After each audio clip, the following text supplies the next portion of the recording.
This is Trump's face. It doesn't have a lot to do or anything to do with what we're talking about in this segment, but I thought that you should see it.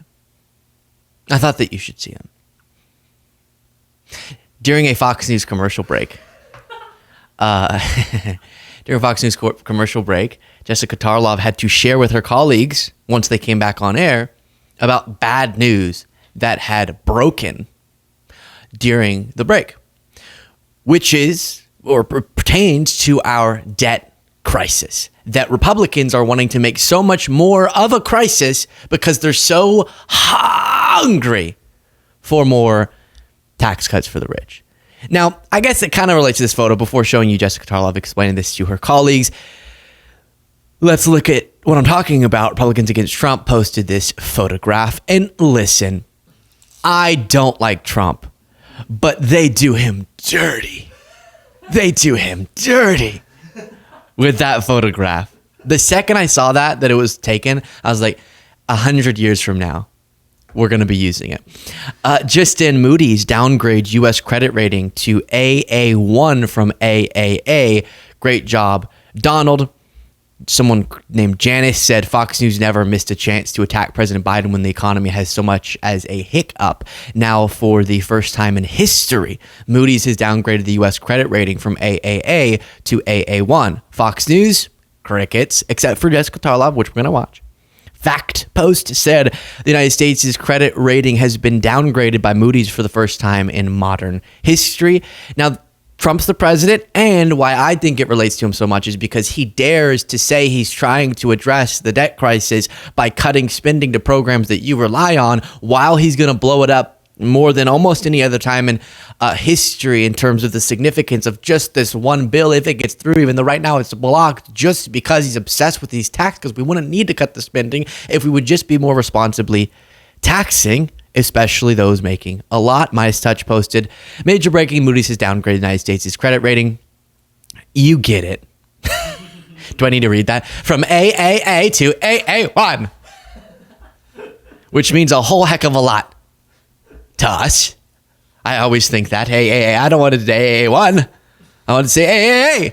Now, it actually doesn't mean a lot, but it is funny how many times I read that. So here's Jessica saying, during the break, we got this news. So maybe y'all shouldn't be so pompous about Trump. All right, Jessica, masterclass. It's not really in dispute. So my question to you is, how big of a masterclass was this? Not in dispute at all.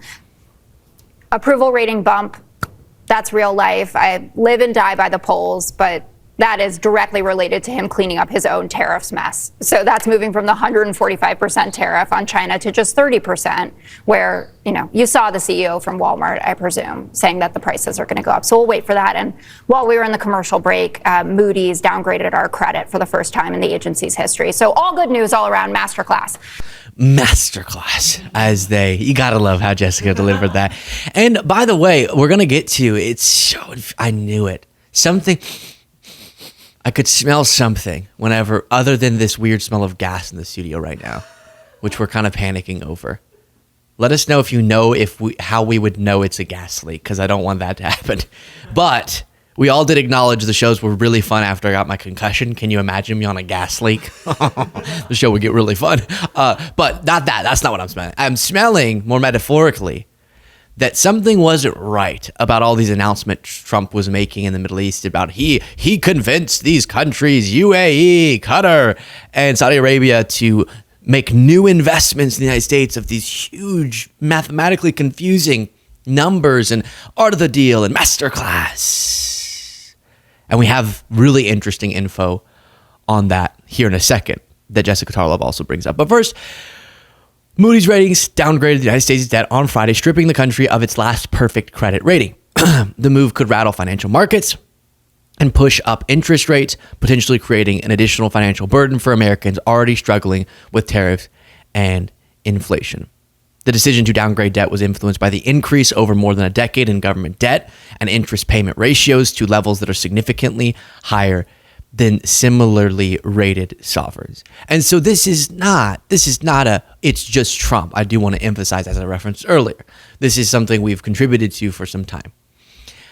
But I don't think people, as a side note, should be downplaying that it's very problematic how much money every year we have to pay just on our interest on the debt.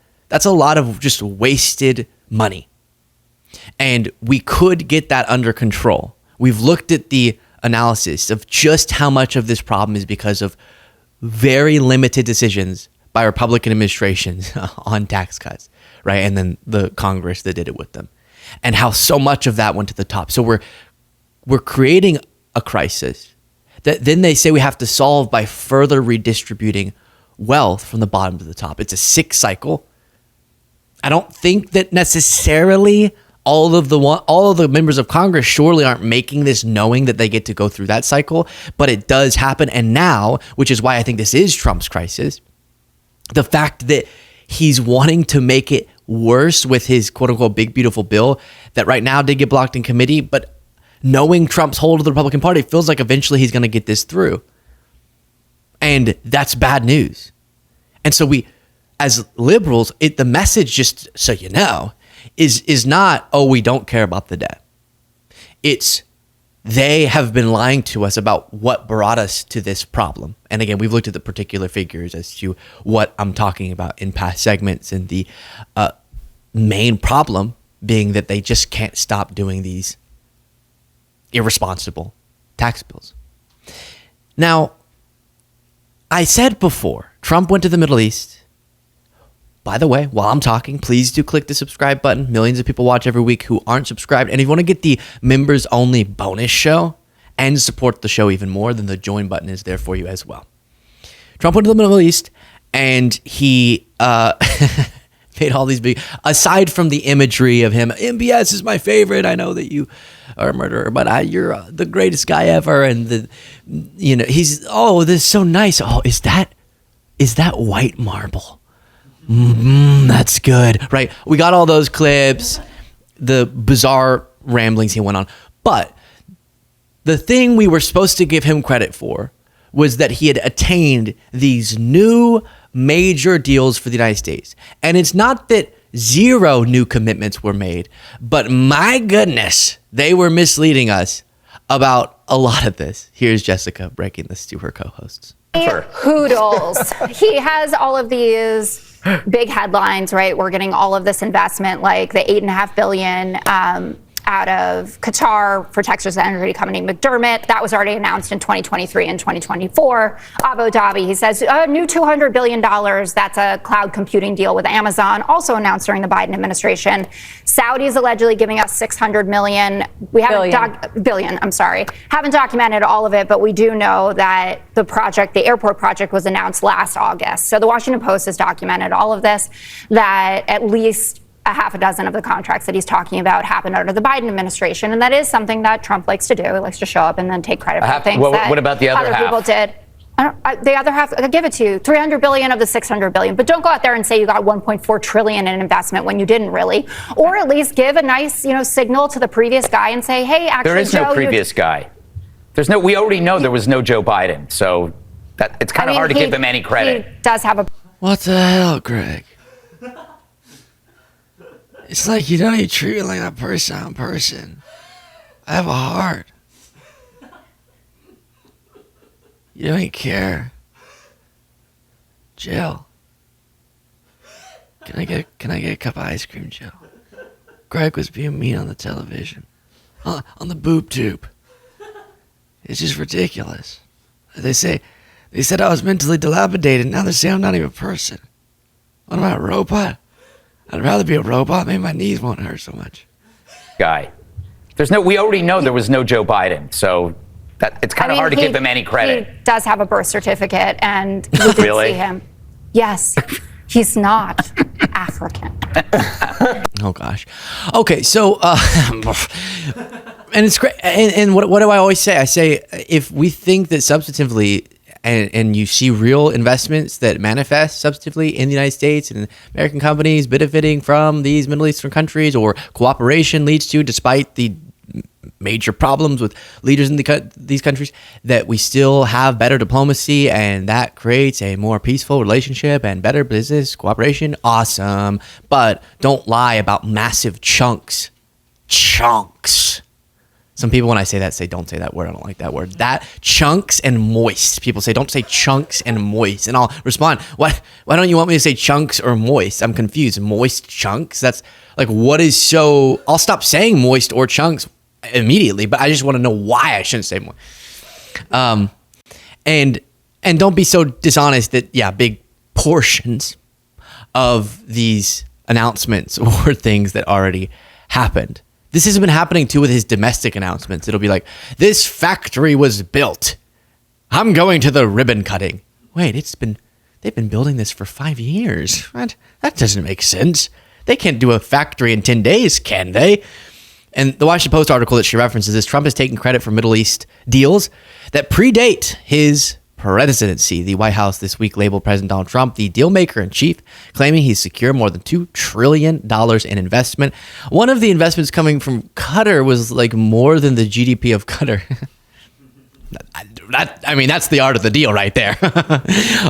Agreements during his tour through oil-rich Middle Eastern monarchies.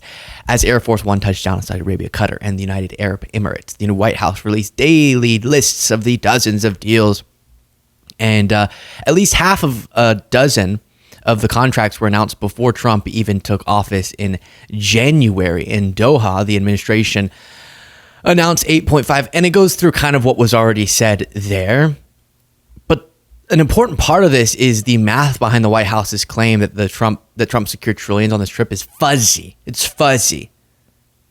It's flat out crazy is what they want to say, but they say fuzzy because otherwise Jeff Bezos will get upset, even including the contracts that predate his presidency. The sum of the deals is under $1 trillion, but the White House is also counting announcements it made months before the trip, including a vague plan that the UAE said would result in $1.4 trillion in investment in the United States over the next decade. So hoorah if that can happen, but we're skeptical.